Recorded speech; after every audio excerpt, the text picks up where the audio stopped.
Hello, everyone, and welcome to Week 3 of Flash Forward here on YesNetwork.com. Joining me now, former Yankee catcher and current Yes employee, John Flaherty. John, welcome back to the program. Chris, how's it going today? Pretty good. Things still not going too well for Chien-Ming Wang, though. He was a 19-game winner in 2006 and 2007. He had 8 wins last year, looked to be going ahead to another great year until he got hurt in Houston. He really looks lost, Flash. What have you seen as a former catcher from Wang's performances? Well, I think, Chris, the first thing that jumps out at you is, the lack of velocity. He was a guy who pitched in the middle 90s, 94, 95, had that good sinking movement. He's 89, 90 miles an hour right now. I mean, he's lost 5 miles. And a sinker baller, you usually don't worry about the velocity. But what I see now is he's not really getting bad swings. He's not getting swings and misses. When he misses with the location up, he gets hammered pretty hard. And, really a lot of it is that lack of velocity. I don't know if it's a lack of arm speed. I don't know if he's favoring that foot from the injury last year. Dave Eiland, Joe Girardi talk about mechanical problems, but I think you really have to be concerned about a drop-off of 5 miles an hour off his fastball. Yeah, and Eiland and Girardi, though, think he'll be fine. One of the things he's doing, though, is wearing out the bullpen, and even Johnny Damon brought this up after his last outing. You can't really have that at the beginning of the season, especially wearing out the bullpen. Yeah, you need a guy, obviously to go deep in the ball games. AJ has been pretty good at that. Sabathia, opening day at the stadium, got into the 5th inning or 6th inning. But from Chien-Ming Wang, he's going to be fine. I mean, you got to keep the perspective that it's a long year. I'm more concerned about him mentally right now than probably physically. I talked about the drop in velocity, but I think his arm is fine. But mentally, he's got a long road ahead of him. David Cohn said this to me, about a week ago, that, when you have an ERA as high as his is right now, it's going to take all year for that thing to get down to respectability.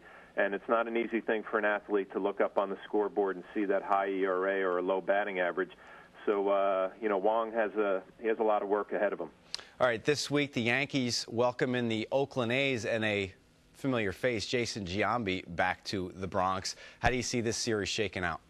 I'll tell you what, Oakland has some good young players. I think the Yankees are going to have to do a good job with scouting reports, advanced reports, to get a good idea to how to pitch a lot of these guys because they haven't seen some of them.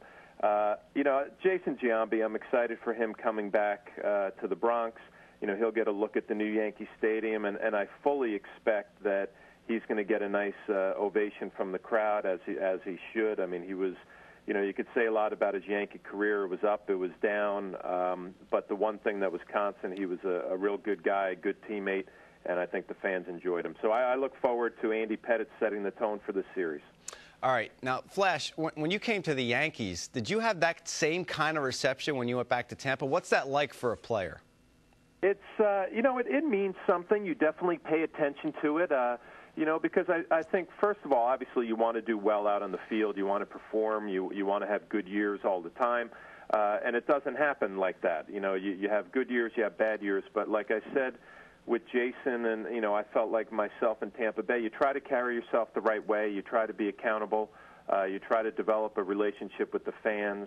And you do that through the media, and, everything that we've heard about Jason Giambi, from everybody who works in the media, they said he was a pleasure to work with, a good guy, a professional. And like I said, I think he's going to get a really nice ovation. I hope that he does, and I think Jason will be looking forward to it. Well, after Oakland visits the stadium, the new stadium that is, the Yankees go back on the road, and it's not any series on the road. It's their first series on the road against the Red Sox. They're always fun, right? Oh, it's going to be great, and, I'm going to be up there Friday night. I'm excited about it, but I tell you who's probably the most excited, the new guys, Mark Teixeira, Sabathia, A.J. Burnett, these guys going to Fenway Park for the first time. People tell you about the rivalry, they talk to you about it, but, Chris, until you go up there and you experience it and you get to experience the Boston fans and how they're going to be on the Yankees for 3 days, the Fenway Park is a little bit different when it's Yankees-Red Sox than it is, say any other series, Toronto for A.J. Burnett. This is going to be different for them.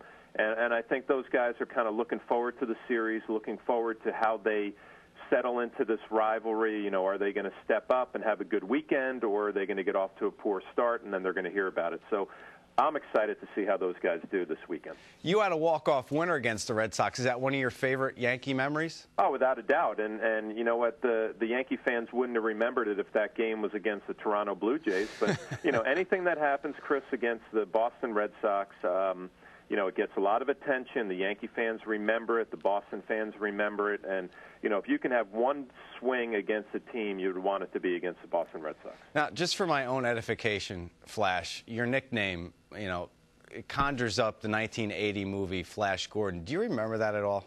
I do remember it, but you're using big words for me now. What's that, edification? What is that? I'm sorry. I really don't know what it means. I saw it on a calendar and decided to throw it at you. It's speaking over my head a little bit, but, you know, I remember that series, my nickname has nothing to do with that. What does it have to do with? It actually was given to me by somebody that I played in the minor leagues in the Red Sox system, who went to Boston College with a guy named Timmy Flaherty, and they called him Flash Flaherty, which I can't tell you, you know, in this conversation why that happened, Chris, but that's where I got the nickname from. Well, somehow I knew it wasn't for your blazing speed. Well, I like to tell people is how quick I got the ball to second base, you know, in a flash, but it actually had nothing to do with that. Works for me. John, thanks as always for joining us, and we'll see you next time. I appreciate it, Chris. Have a good one. All right.